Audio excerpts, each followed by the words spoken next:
जय हिंद दोस्तों। आपका स्वागत है आपके अपने YouTube channel career with teaching पर। दोस्तों उम्मीद करता हूँ कि आप सभी लोग अच्छे होंगे, स्वस्थ होंगे और मस्त होंगे और अपनी तैयारी अच्छी तरीक़ा से कर रहे होंगे और आगामी परीक्षाओं के लिए आप 100% मेहनत कर रहे होंगे दोस्तों। जो भी दोस्त इस चैनल पर पहली बार हो, इस चैनल को सब्सक्राइब करें जिससे कि हमारी आने वाली न्यू वीडियो का नोटिफ़िकेशन आपको सबसे पहले मिले। दोस्तों इस वीडियो को देखने के लिए शुरू से अंत तक बने रहें। अगर वीडियो पसंद आए तो लाइक करें और शेयर करें एंड चैनल को सब्सक्राइब करें। दोस्तों इससे पहले मैं आपको क्लास 2 पढ़ा चुका हूँ। क्लास 2 में मैंने आपको बताया था कि मोहम्मद गौरी ने जो आक्रमण किया था, जो कि दोस्तों तुर्क का सेकंड चरण स्टार्ट होता था। उसमें मोहम्मद गौरी भारत में जब प्रवेश करता है तो गोमल दर्रे से प्रवेश करता है। दोस्तों गोमल दर्रे से भारत में प्रवेश करता है। इसके बाद दोस्तों मैंने आपको बता दिया था कि इसका जो अभियान 1203 में जो अभियान होता है, जिसका नाम कालिंजर अभियान था, जिसका नेतृत्व दोस्तों कुतुबुद्दीन ऐबक कर रहा था। इस इस अभियान में दोस्तों कुतुबुद्दीन ऐबक ने सबसे ज़्यादा मेहनत की थी और जीतने का श्रेय भी कुतुबुद्दीन ऐबक को जाता है। दोस्तों 1206 में मोहम्मद गौरी की मृत्यु हो जाती है। इसमें दोस्तों सबसे बड़ी बात यह है कि इसका जो साम्राज्य था वह बहुत बड़ा था। इसके साम्राज्य के लिए भी दोस्तों जो दास बुलाए जाते थे, इसके साम्राज्य में जो भी जैसे कि अस्तबल वगैरह हो गया और भी जैसे काम बहुत सारे थे उनको देखने के लिए दोस्तों बहुत लोगों की ज़रूरत पड़ती थी। इसके लिए दोस्तों एक बाज़ार लगता था, उस बाज़ार में दोस्तों दास बेचे जाते थे। वहाँ से दोस्तों मोहम्मद गौरी बहुत सारे दासों को खरीद के लाया, जो कि अपनी सेवा कराई उनसे, अपनी सेवा में रखे दोस्तों। और दोस्तों उनमें से उन दासों में से जो सबसे बेस्ट सबसे प्रमुख दास निकले थे, उनमें से दोस्तों एक याल्दोज था, एक क्वाचा था और एक दोस्तों ऐबक था और एक दोस्तों बख्तियार खिलजी था। अगर दोस्तों बात करते हैं याल्दोज की, इससे पहले दोस्तों मोहम्मद गौरी ने क्या किया था कि मोहम्मद गौरी गौरी अपने दासों को ही दोस्तों पुत्र मानता था, क्योंकि दोस्तों बहुत सारे इतिहासकारों का कहना है कि इसके पास कोई पुत्र नहीं था, मोहम्मद गौरी का कोई पुत्र नहीं था। इसलिए ये दोस्तों दासों को ही पुत्र मानता था और इन दासों में ही दोस्तों इसने अपने जो 4 प्रमुख दास थे, उनमें अपने साम्राज्य का बँटवारा कर दिया। 4 दासों में दोस्तों अपने साम्राज्य का बँटवारा कर दिया, जिसमें से एक दास जो था दोस्तों याल्दोज था, जिसको दोस्तों गजनी का क्षेत्र दिया गया था। एक दोस्तों क्वाचा था, जिसको सिंध प्रांत जो कि मुल्तान और काबुल कांधार इसको मिले। दोस्तों तीसरा जो था कुतुबुद्दीन ऐबक, इसको दोस्तों लाहौर और दिल्ली का क्षेत्र मिला था। एक दोस्तों इसका जो दास था जिसका नाम था बख्तियार खिलजी। दोस्तों बात करते हैं याल्दोज की। दोस्तों याल्दोज जो था वो दोस्तों ऐबक का ससुर था। दोस्तों याल्दोज जो था ऐबक का ससुर था, यानी कि याल्दोज ने दोस्तों अपनी बेटी का विवाह किससे करवा दिया था? ऐबक से। इसलिए दोस्तों ऐबक का जो ससुर था वो याल्दोज था। इसकी भी एक दोस्तों मंशा यह थी कि यह अपने साम्राज्य को थोड़ा और विस्तारित करना चाह रहा था। इसलिए दोस्तों इसने ऐबक से अपनी बेटी का विवाह कर दिया, जिससे कि दोस्तों इसकी जो पहुँच हो सके वो लाहौर और दिल्ली तक भी हो सके। दोस्तों यही मंशा कुतुबुद्दीन ऐबक की थी।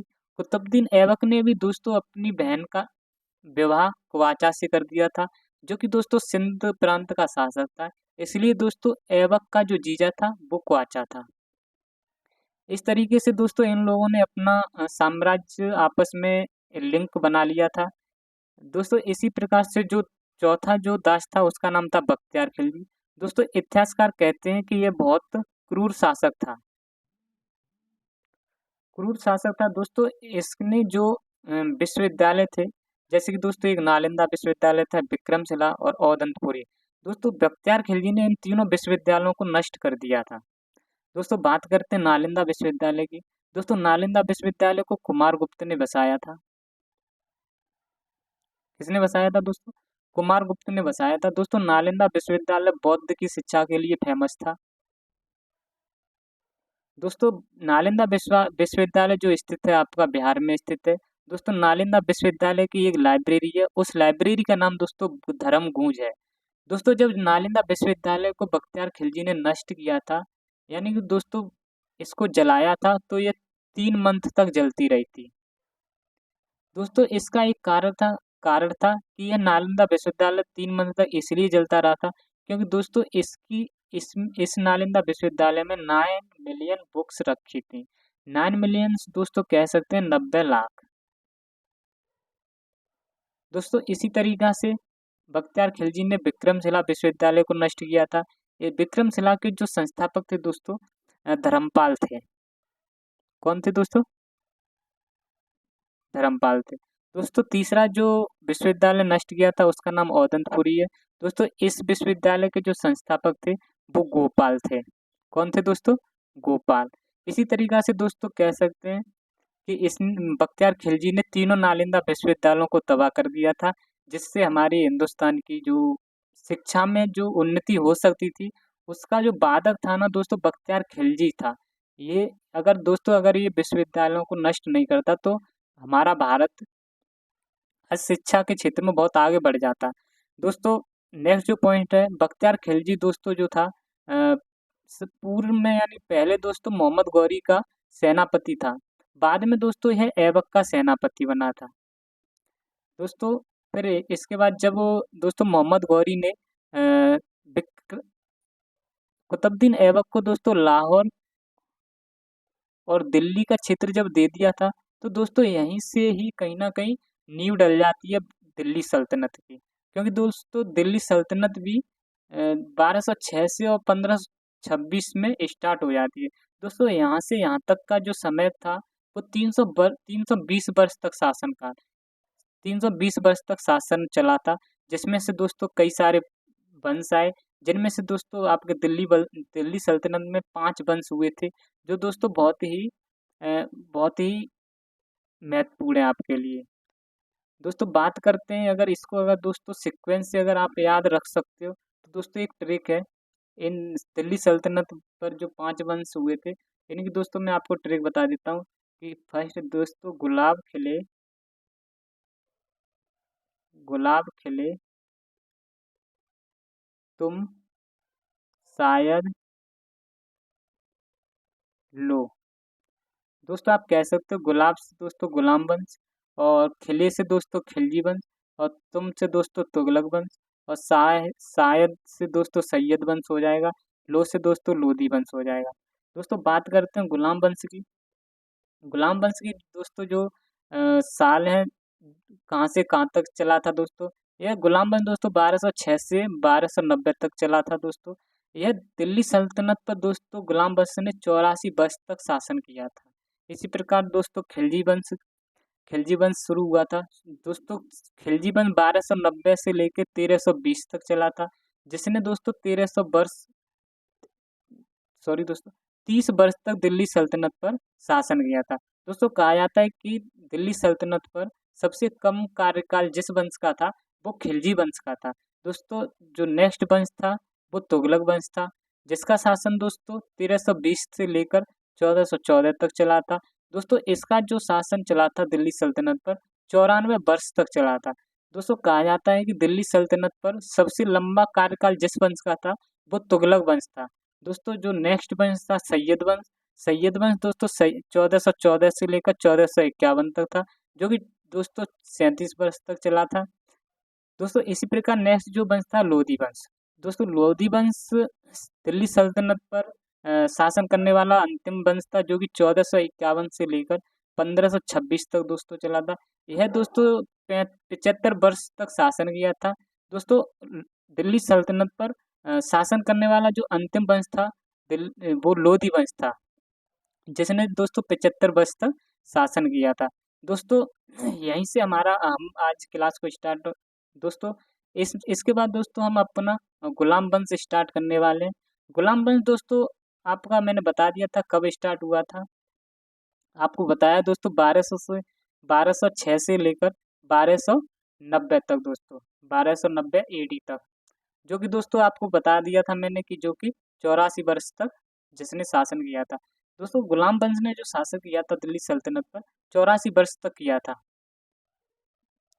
दोस्तों जब बात करते हैं गुलाम वंश के जो अन्य नाम है दोस्तों जो गुलाम वंश के अन्य नाम है उनमें से सबसे प्रमुख दोस्तों इसे दास वंश कहते हैं, और दूसरा दोस्तों ममलूक वंश भी कहते हैं, और दोस्तों तीसरा है जो इसे इलवरी वंश कहते हैं। दोस्तों इलवरी वंश इसलिए कहते हैं क्योंकि इस वंश से कुतुबुद्दीन ऐबक ताल्लुक रखता था, यानी कि दोस्तों कुतुबुद्दीन ऐबक इसी वंश से आता था, इसलिए दोस्तों इसको इलवरी वंश कहते हैं। दोस्तों गुलाम वंश में भी कुल जो शासक रहे थे, दोस्तों जो गुलाम वंश है उसमें दोस्तों कुल जो शासक रहे थे वो 11 रहे थे। दोस्तों इन 11 में भी जो सबसे जो महत्वपूर्ण गुलाम थे वो दोस्तों तीन ही शासक जो थे वो गुलाम थे। एक तो आपका दोस्तों कुतुबुद्दीन ऐबक था, दोस्तों दूसरा जो इल्तुतमिश था, और तीसरा दोस्तों जो गुलाम था उसका नाम बलबन था। बाकी दोस्तों गुलाम नहीं रहे थे। दोस्तों आज हम स्टार्ट करने वाले हैं कुतुबुद्दीन ऐबक। नेक्स्ट पॉइंट जो दोस्तों हमारा जो है कुतुबुद्दीन ऐबक। दोस्तों इसका जो शासनकाल था 1206 से लेकर 1210 तक रहा था। दोस्तों 1210 में इसकी मृत्यु हो जाती है। दोस्तों कुतुबुद्दीन ऐबक को ही गुलाम वंश का संस्थापक कहते हैं। दोस्तों अगर इसके जन्म की बात करें तो 1150 ईस्वी में इसका जन्म हुआ था, जिसने दोस्तों अपनी राजधानी लाहौर रखी थी। दोस्तों कुतुबुद्दीन ऐबक ने अपनी राजधानी को क्या बनाया था, लाहौर में बनाया था। दोस्तों अगर बात करते हैं ऐबक का जो अर्थ होता है वो चंद्रमा का स्वामी होता है। इसका अर्थ दोस्तों क्या होता है, चंद्रमा का स्वामी। दोस्तों इसने मिलिट्री कैपिटल जो अपनी बनाई थी वो इंद्रप्रस्थ बनाई थी। दोस्तों आज की जो दिल्ली के आज के टाइम पर ये अपना क्या हो गया है, दिल्ली हो गया है। दोस्तों बात करते हैं यह गुलाम किसका था, ये मोहम्मद गौरी का गुलाम था। कुतुबुद्दीन ऐबक किसका गुलाम था दोस्तों, मोहम्मद गौरी का। मोहम्मद गौरी का दोस्तों मोहम्मद गौरी ने जो कि मिर्जा अजीज कोका से इसको खरीदा था। दोस्तों मिर्जा अजीज कोका से मोहम्मद गौरी ने कुतुबुद्दीन ऐबक को खरीदा था। दोस्तों बात करते हैं गौरी ने ऐबक को 2 उपाधि दी थी। सबसे पहले दोस्तों मलिक दी थी, और दूसरी जो उपाधि दी थी वो सिपह सलार दी थी। दोस्तों बात करते हैं मलिक की। मलिक का अर्थ दोस्तों होता है एक एक सेना का प्रमुख, एक सेना का प्रमुख, या दोस्तों या तो एक दस्ता बोल सकते हो, एक दस्ते का प्रमुख या एक सैनिक सेना का प्रमुख। और दोस्तों सिपह सलार का मतलब होता है सिपाहियों को आदेश देने वाला। क्या होता है दोस्तों इसका मतलब, सिपाहियों को आदेश देने वाला। दोस्तों ऐबक ऐबक जो कुतुबुद्दीन ऐबक था दोस्तों गौरी का गुलाम था। बाद में दोस्तों वो गौरी का दामाद भी बना था। दोस्तों बात करते हैं गौरी ने इसे शुरुआत में कौन सी उपाधि दी थी, जिसका नाम था दोस्तों अमीर आखूर। दोस्तों अमीर आखूर का मतलब होता है दोस्तों इधर बात दोस्तों अमीर आखूर का मतलब होता है घोड़े के अस्तबल का प्रमुख।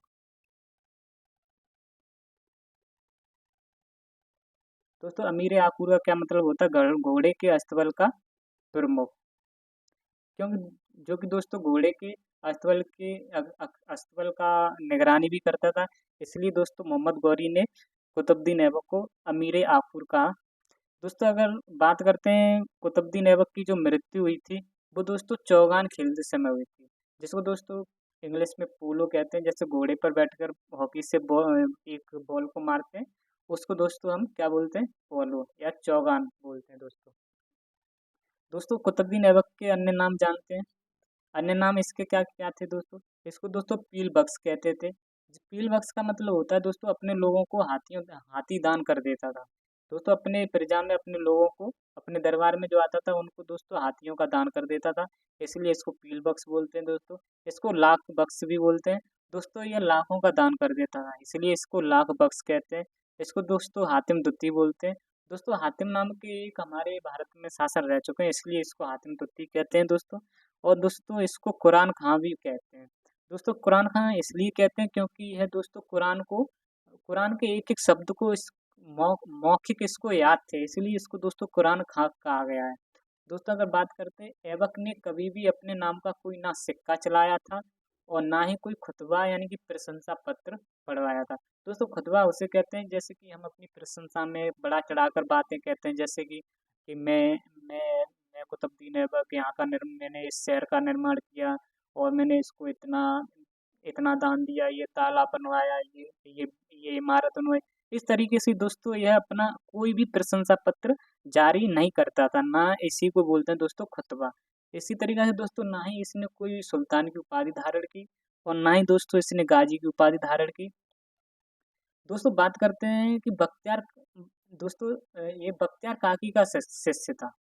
कौन दोस्तों? कुतुबुद्दीन ऐबक जो था वो बख्तियार काकी का शिष्य था। बख्तियार काकी दोस्तों जो थे सूफीवाद थे। इससे अगली क्लास वाले में दोस्तों इससे जो मैंने पिछली पिछली क्लास में जो आपको बताया था सूफीवाद क्या होते हैं, मैंने दोस्तों सूफीवाद आपको बताया था जो शिया और सुन्नी के मतभेदों को खत्म करते हैं उनको दोस्तों सूफीवाद कहते हैं। आपको उम्मीद करता हूँ दोस्तों समझ में आया होगा। दोस्तों जो बख्तियार खाकी के गुरु थे, बख्तियार काकी के जो गुरु थे दोस्तों मोइनुद्दीन चिश्ती। दोस्तों इससे पहले मैंने आपको बता दिया था, इससे पिछले वाले पार्ट में मैंने आपको बताया था मोइनुद्दीन चिश्ती जो थे दोस्तों जब तराइन का द्वितीय युद्ध हुआ था दोस्तों 1192 में, जब ये मोहम्मद गौरी के साथ भारत में आए थे। दोस्तों इनके दरगाह को हम कहते हैं अजमेर शरीफ दोस्तों कहते हैं। दोस्तों इनका जो अजमेर शरीफ दरगाह है वो दोस्तों राजस्थान के अजमेर जिले में पड़ता है। दोस्तों नेक्स्ट जो बात करते हैं हम ऐबक के निर्माण कार्य। दोस्तों इसने क्या क्या बनवाया था, क्या क्या कंस्ट्रक्ट करवाया था। दोस्तों सबसे पहले बात करते हैं इस कुतुबुद्दीन ऐबक ने कुतुब उल इस्लाम मस्जिद का निर्माण करवाया था, जो कि दोस्तों दिल्ली में स्थित है। दोस्तों कुतुब उल इस्लाम यह उत्तर भारत की पहली मस्जिद थी। दोस्तों यह उत्तर भारत की पहली मस्जिद थी, ना कि पूरे कंप्लीट भारत की। अगर बात करते हैं कंप्लीट भारत की जो मस्जिद थी दोस्तों, उसका नाम था चेरामन। उसका नाम क्या था दोस्तों? चेरामन जुमा, जो कि दोस्तों केरल में स्थित है। दोस्तों बात बात करते हैं नेक्स्ट। दोस्तों इसने 2.5 दिन का झोंपड़ा बनवाया था, जो कि दोस्तों अजमेर में स्थित है। दोस्तों 2.5 दिन का झोंपड़ा एक मस्जिद है। दोस्तों थोड़ा 2.5 दिन का झोंपड़े की बात करते हैं। दोस्तों यह 2.5 दिन का झोंपड़ा जो पहले था यह संस्कृत एक विद्यालय था।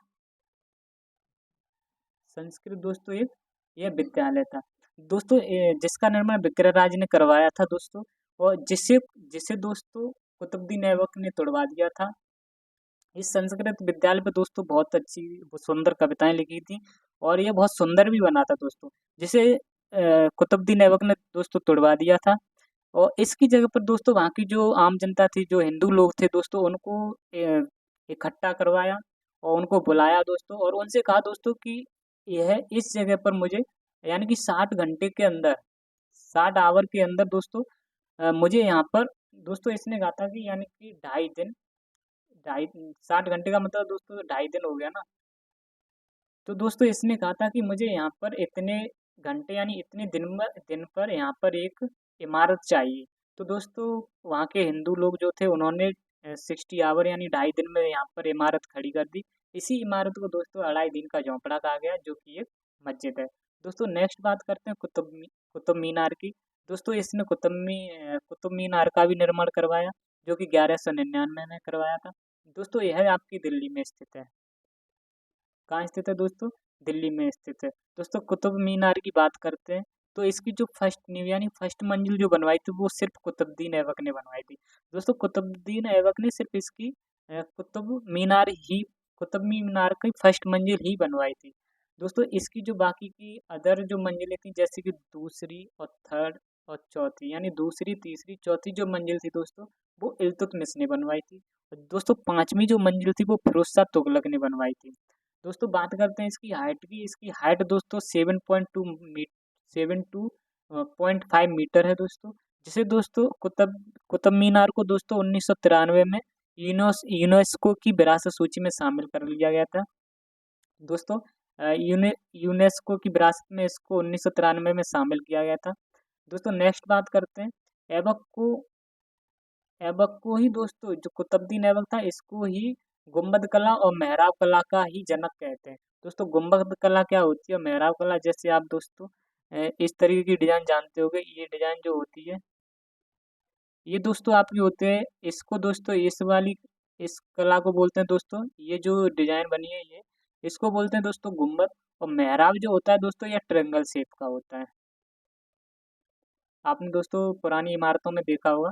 तो इस तरीके को दोस्तों गुम्बद कला और मेहराब कला का जनक कुतुबुद्दीन ऐबक को कहा गया था।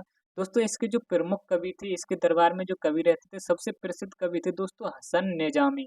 दोस्तों इन्होंने अपनी एक किताब लिखी थी ताजुल मासिर। ताजुल मासिर दोस्तों इसके दरबारी कवि एक फक्के मुदीर भी थे। दोस्तों यह भी बहुत प्रसिद्ध थे। दोस्तों बात करते हैं ऐबक के मकबरा की। दोस्तों ऐबक ऐबक की जब मृत्यु हुई थी तो इसका जो मकबरा बनवाया गया था वो लाहौर में बनवाया गया था। दोस्तों कुतुबुद्दीन ऐबक की जो मृत्यु हुई थी 1210 में मृत्यु हुई थी। दोस्तों इसके बाद कुतुबुद्दीन ऐबक का जो पुत्र था उसका नाम था आराम शाह।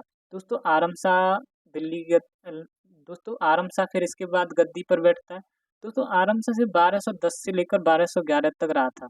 इसने दोस्तों लगभग इतिहासकार कहते हैं दोस्तों इसने सिर्फ 8 महीने ही शासन किया था, जो कि दोस्तों ये गद्दी के योग्य नहीं था। ये दोस्तों इसलिए शासन नहीं कर पाया था क्योंकि ये दोस्तों अयोग्य था और यह ऐबक का भी पुत्र था।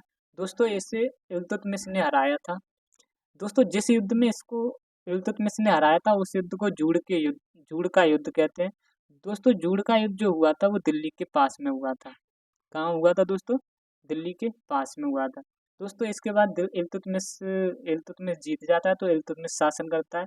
दोस्तों इल्तुतमिश ने जो शासन करता है वो 1211 से लेकर 1236 तक करता है। दोस्तों इल्तुतमिश की जब बात करते हैं तो इल्तुतमिश भी दोस्तों इलवरी जाति से ताल्लुक रखता था। दोस्तों दोस्तों इल्तुतमिश के बारे में आपको बता देता हूँ। दोस्तों इल्तुतमिश जो था दोस्तों इल्तुतमिश जो था वो दोस्तों कुतुबुद्दीन ऐबक का गुलाम था। दोस्तों कुतुबुद्दीन ऐबक का गुलाम कौन था? इल्तुतमिश। और दोस्तों कुतुबुद्दीन ऐबक किसका गुलाम था? मोहम्मद गौरी। तो इसलिए दोस्तों इल्तुतमिश को गुलाम का गुलाम कहा गया था। दोस्तों इसलिए इल्तुतमिश को गुलाम का गुलाम कहा गया था क्योंकि ये गुलाम का भी गुलाम था। यानी कि मोहम्मद गौरी का गुलाम कुतुबुद्दीन ऐबक था दोस्तों और कुतुबुद्दीन ऐबक का गुलाम इल्तुतमिश था। दोस्तों इल्तुतमिश ने ना तो कोई उपाधि दोस्तों इसने जो उपाधि धारण की थी उसका नाम था अमीर उल उमरा। दोस्तों इसके पिता जो थे इलम खां थे। दोस्तों इन्होंने ही इलम खां ने दोस्तों इसको कुतुबुद्दीन ऐबक को बेच दिया था। दोस्तों इसने जो राजधानी बसाई थी वो अपनी दिल्ली बसाई थी। दोस्तों इल्तुतमिश पहला ऐसा शासक था जिसने अपनी राजधानी दिल्ली को बनाया था। इससे पहले दोस्तों कुतुबुद्दीन ऐबक जो था इसने दोस्तों अपनी राजधानी लाहौर बनाया था और दोस्तों इल्तुतमिश ने अपनी राजधानी दिल्ली बनाया था। इसलिए दोस्तों इसलिए दोस्तों इल्तुतमिश को दिल्ली में सल्तनत काल का वास्तविक संस्थापक दिल्ली में सल्तनत काल का वास्तविक संस्थापक कहा जाता है। दोस्तों इसको क्यों कह रहे हैं? इसको वास्तविक संस्थापक दोस्तों क्यों कह रहे हैं? क्योंकि दोस्तों दिल्ली को किसी ने सेंटर नहीं बनाया था। इसको दोस्तों वास्तविक संस्थापक क्यों कह रहे हैं? क्योंकि दोस्तों दिल्ली को किसी ने सेंटर नहीं बनाया था। इससे पहले जो कुतुबुद्दीन ऐबक था उसने लाहौर को अपना सेंटर बनाया था। इसलिए दोस्तों इल्तुतमिश को हम वास्तविक संस्थापक कहते हैं। दोस्तों बात करते हैं इससे पहले जो गवर्नर कहाँ कहाँ का रह चुका था। यह दोस्तों सबसे पहले दोस्तों यह गवर्नर जो था यह आपका ग्वालियर का गवर्नर भी रहा था।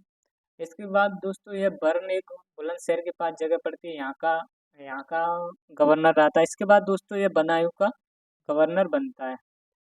दोस्तों बात करते हैं इल्तुतमिश की। इल्तुतमिश ने दोस्तों एकता प्रथा भी चलाई थी। दोस्तों एकता प्रथा इससे पहले मोहम्मद गौरी ने चलाई थी। किसने चलाई थी दोस्तों एकता प्रथा? मोहम्मद गौरी ने चलाई थी। दोस्तों बात करते हैं हम एकता प्रथा का क्या मतलब होता है। दोस्तों एकता प्रथा का मतलब होता है आपका सैलरी के बदले जमीन का टुकड़ा देना। सैलरी के बदले दोस्तों जमीन का टुकड़ा देना। दोस्तों नेक्स्ट पॉइंट की बात करते हैं। इल्तुतमिश ने दोस्तों तुर्क के चहलगानी का दोस्तों गठन किया था। तुर्क चहलगानी दोस्तों 40 सरदारों का एक गठन था। इस दोस्तों गठन में 40 सरदार रहते थे जो कि दोस्तों अपने अपने फील्ड में बहुत होशियार थे, बहुत ज़्यादा नॉलेज रखते थे। और दोस्तों ये 40 सरदार ही जो कहते थे वही इल्तुतमिश करता था। ये मान लो दोस्तों, ये 40 सरदार ही इसका शासन चला रहे थे। दोस्तों नेक्स्ट बात करते हैं। इल्तुतमिश ने दोस्तों आगरा में न्याय का घंटा लगवाया था। दोस्तों आगरा में इसने न्याय का घंटा लगवाया था। इससे पहले दोस्तों अगर थोड़ी जब दोस्तों मुगल शासन में जब जाएंगे तो वहाँ पे दोस्तों आगरा में जहांगीर जो है, जहांगीर एक मुगल शासक, वो भी दोस्तों आगरा में न्याय की जंजीर लगाएगा। न्याय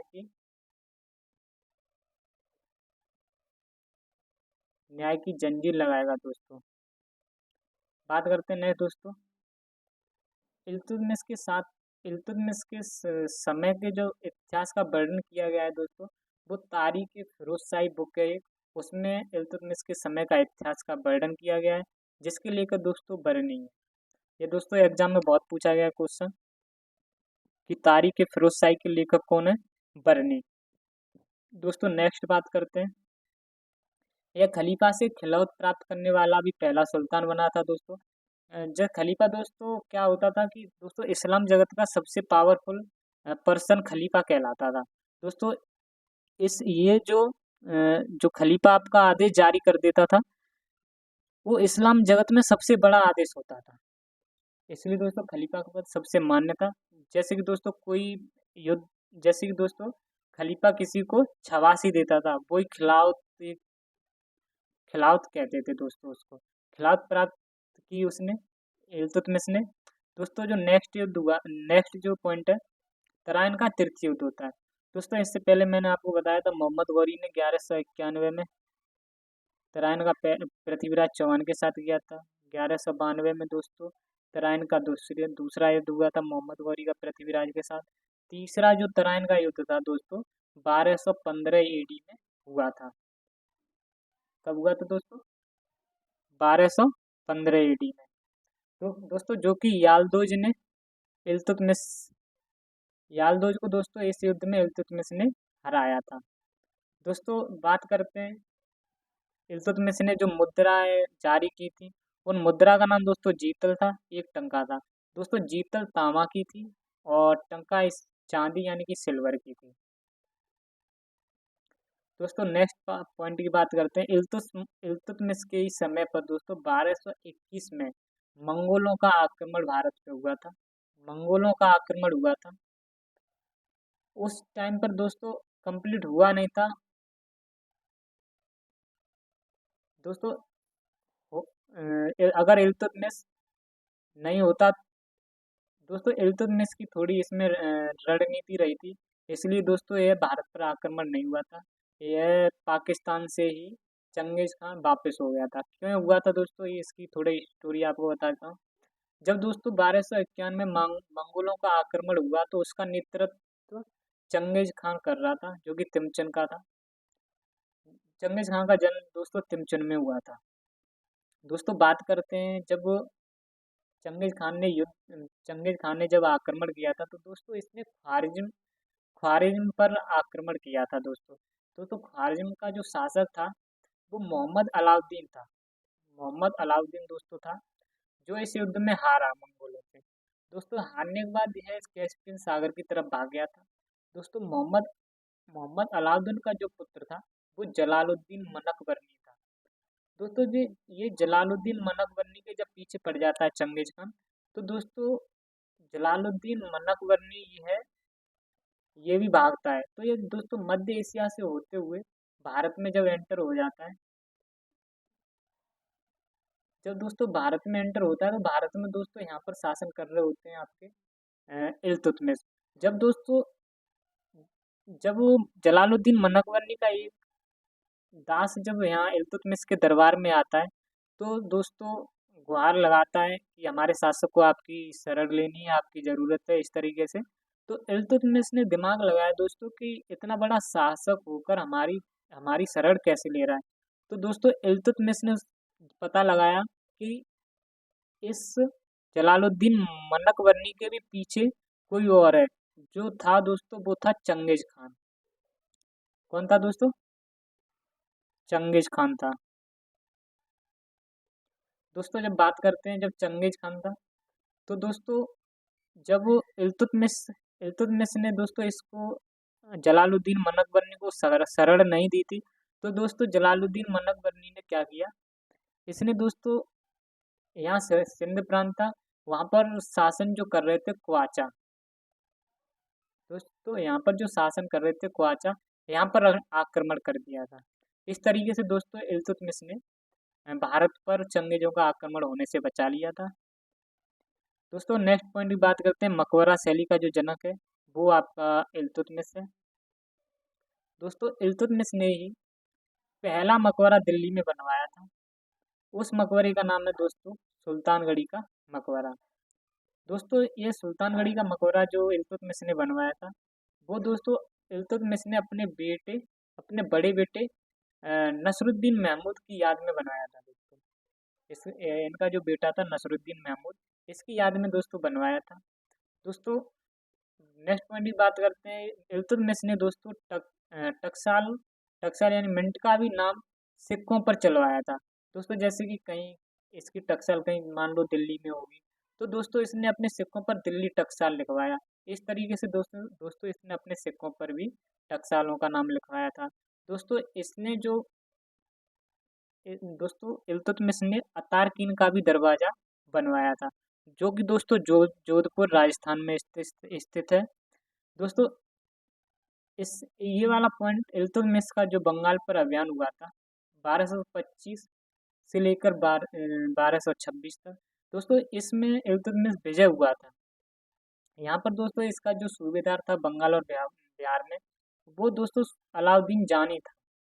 दोस्तों